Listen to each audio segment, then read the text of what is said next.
Welcome to Lost Girl Therapy.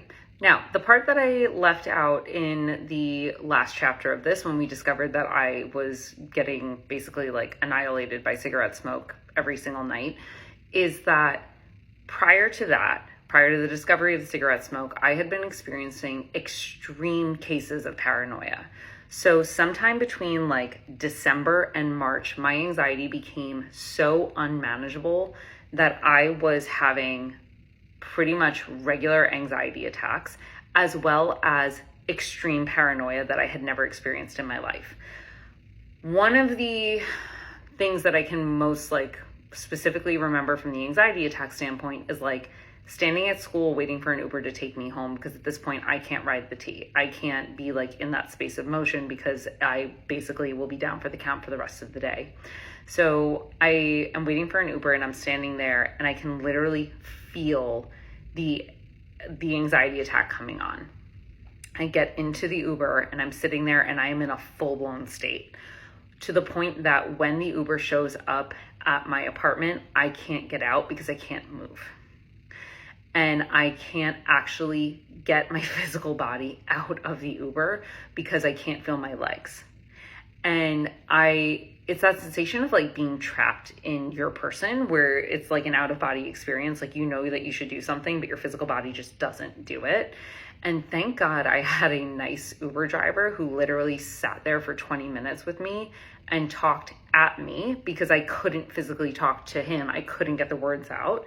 And he talked to me until I could move my body again to get inside. Another instance that occurred was like I had taken an Uber home from school at night, and I didn't realize at the time how anxious I had become, but this kind of set off the like paranoia side of things. We typically would take like a route home that involved like Comm Ave or Beacon Street, heading towards like Back Bay or Beacon Hill. And this Uber driver went towards Newton, which if you know anything about Boston, it's kind of like you go towards Newton to get onto Storrow Drive, or like get onto the highway to take you home. I was so anxious that when he made the left out of school instead of the right out of school, I immediately was like, I'm going to die. Now, this man was perfectly normal. He was perfectly safe. He was like, there was nothing dangerous about this situation outside of the fact that my entire physical body was like, we're going to die. So I had that entire Uber ride, it was like 15 or 20 minutes of straight up being like, how do you get out of this? Like, do you open the door on the highway and you jump out of this car? Do you scream bloody murder? Do you start calling 911 right now? And it is the most disturbing and saddening and frightening situation to be in, because you can't trust your own mind. Or at least I could not trust mine. My state of being was so heightened, and I felt so out of control that I truly could not trust my own judgment. And when I got home, I think it was in like the same week or like 2 weeks from that Uber ride, which like ended up being totally fine. I made it home very safe and he was very nice. But when I got home, in those 2 weeks after that, I literally found myself sleeping with a butcher knife next to my bed. I lived in a doorman building. I had always felt safe there before. Like, there was no threat to my physical safety, but something within me was like, you are not safe. Now, I can recognize that is an extreme measure, right? Like, it's extreme for me to be sleeping with like a kitchen knife next to my bed.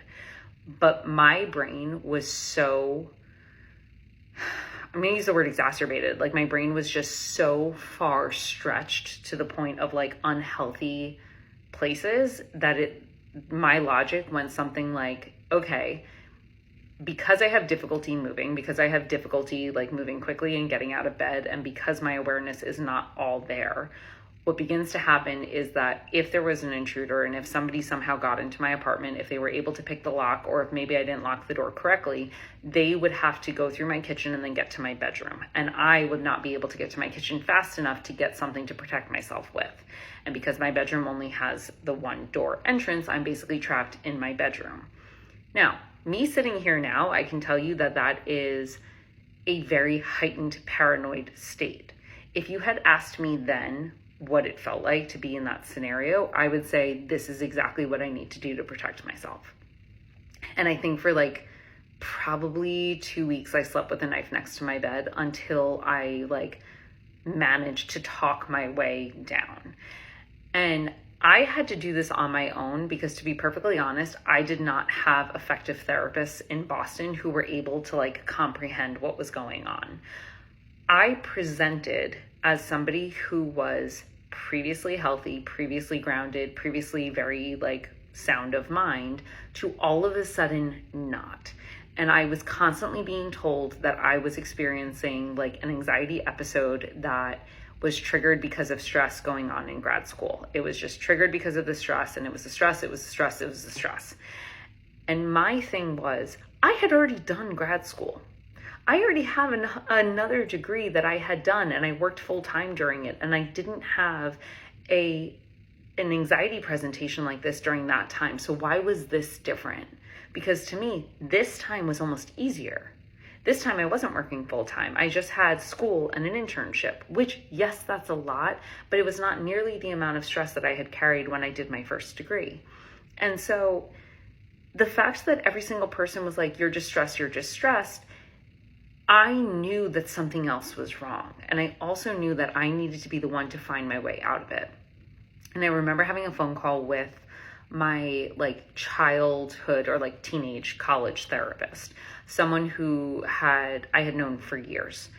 And she basically was like, and she's an excellent therapist, by the way, but she was like, you should strongly consider taking a short-term anti-anxiety med because it'll just help break the cycle.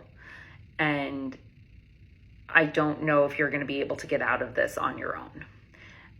And that was a really sobering thought, especially because like I had never been through something like this before. And the idea of taking the anti-anxiety med was relieving, but it also like really nagged at me that it did not feel like it was solving the problem. Because in my mind, I had been healthy, now I wasn't. So if my body was telling me that I was healthy and now I wasn't, I should clearly go find out why I wasn't healthy. I didn't want to take the approach of masking what was going on. And that was just my own approach. That doesn't work for everybody.